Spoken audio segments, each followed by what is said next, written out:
नाज़रीन, पूरे मुल्क जियां सकरन में पिणु तहरीक तहफ़ुज़ आइन पाकिस्तान पारां 6वीं ऐं 27वीं आइनी तरमीम ख़िलाफ़ कार ॾींहुं मल्हायो वियो आहे। उन हवाले सां ॾिसूं था सकरन मां रज़ा मोहम्मद सियाल जी रिपोर्ट। तहरीक तहफ़ुज़ आइन पाकिस्तान पारां अॼु सकरन में कारो ॾींहुं मल्हायो पियो वञे 27वीं तरमीम जे ख़िलाफ़। अचो त हिननि खां पुछूं त ही वधीक छा था ॿुधाइनि। 27 तरमीम आइन जी जेका बालादस्ती जे ख़िलाफ़ एहतजाज आहे। इंशाअल्लाह असांखे इस्लामाबाद जी काल मिली सूबो सिंध बंदि करणो पियो। असां पंहिंजे आइन जे ख़ातिर, आइन जी बालादस्ती जे ख़ातिर असां सभु कुझु करण लाइ तयारु आहियूं। छाजे करे हिननि हमेशह जनरल साहब, वज़ीर आज़म साहब, सदर पाकिस्तान सिर्फ़ 70 फॉर्म 47 पंहिंजो कानून पास करे पंहिंजे बचाव ख़ातिर हिन 22 करोड़ अवाम जो हक़ लुटियो आहे। हिननि खे मुक़ाबिलो करणो आहे, इलेक्शन में मुक़ाबिलो कनि, हिननि खे मुक़ाबिलो करणो आहे, मैदान में मुक़ाबिलो कनि, अवाम जी अदालत में मुक़ाबिलो कनि और जजनि जा कानून ख़त्म करे ही पंहिंजे पाण खे ॾाढा थियनि पिया हल्का।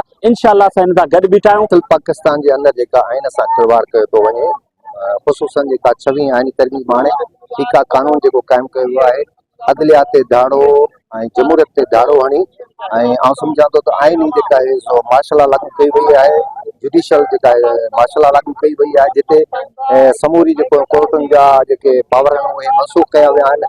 सहाफ़त ते बिल्कुलु धाड़ो लॻी चुको आहे, सहाफ़त आज़ादु न आहे ऐं इन तरमीमुनि जे थ्रू जेको आहे सो हिकिड़ी इस्तिसना मख़सूस माण्हुनि खे इस्तिसना ॾिनी वई आहे। दुनिया जे अंदरि को बि अहिड़ो कानून कोन्हे, केर बि आइनी कानून खां मथां हूंदा आहे। असांजी ज़ेड शाह जी हुकूमत सां सॼे पाकिस्तान में रखी वई आहे। जेके बि असां पंहिंजी पार्टी वारा आहियूं, जेके जिते पाकिस्तान में रहण वारा सभिनी अॼु कारो ॾींहुं मल्हायो आहे। कोर्टुनि जे हिसाब सां वकीलनि, जजनि जेके बि हिन आइनी तरमीम में कुझु न आहिनि उन्हनि इहो ई फ़ैसिलो कया त रोड बि ब्लॉक कंदासीं, रस्ता बि ब्लॉक कंदासीं, पर हीअ आइनी तरमीम 26 27 ख़तमु कराईंदासीं, वॾेरनि जो राज ख़तमु कराईंदासीं। छो जे करे जे बाल थी थो वञे त ग़रीबनि जी हिकु बि कान हलंदी, मरंदो।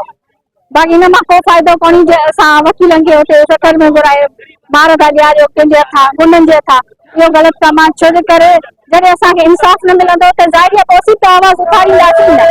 असीं सभु गॾिजी आवाज़ उथारे सुभाणे असांखे रोड ब्लॉक करणा पिया, रस्ता ब्लॉक करणा पिया, असीं कंदासीं। पंहिंजे बदमस्त हुक्मरान जे तरफ़ खां आइन सां जेको ही मज़ाक़ कयो पियो वञे ऐं 26 ऐं 27 आइनी तरमीम करे जेको आहे सो हुनखे हुनजा कोर्टुनि जा अख़्तियार जेके आहिनि सो महदूद कया विया आहिनि ऐं उन खां पोइ जेके बि कानून ठाहिया विया आहिनि उहे पंहिंजे हक़ में ठाहिया विया आहिनि त जंहिंमें हुननि खे मुकमिल तौर ते जेका चोट शामिल आहे हासिलु आहे त हू जेकॾहिं सुभाणे पंहिंजे उहिदनि तां फारिग थियनि त हुननि जे मथां केॾी बि करप्शन हुननि कई हुजे, क़त्ल गारत कई हुजे, पर हुननि जे मथां को बि केस वग़ैरह दाख़िल न थींदो ऐं उहे सॼी ज़िम्मेवार हिन खां आजा हूंदा। इन तहरीक पाकिस्तान जी तरफ़ खां सकरन तहरीक जे अंदरि बि एहतजाज असांजी घुराए जो कारो कानून वापसि कयो। कैमरामैन आक़िब रज़ा सियाल सां गॾु रज़ा मोहम्मद सियाल, बहरान टीवी न्यूज़ सकरन।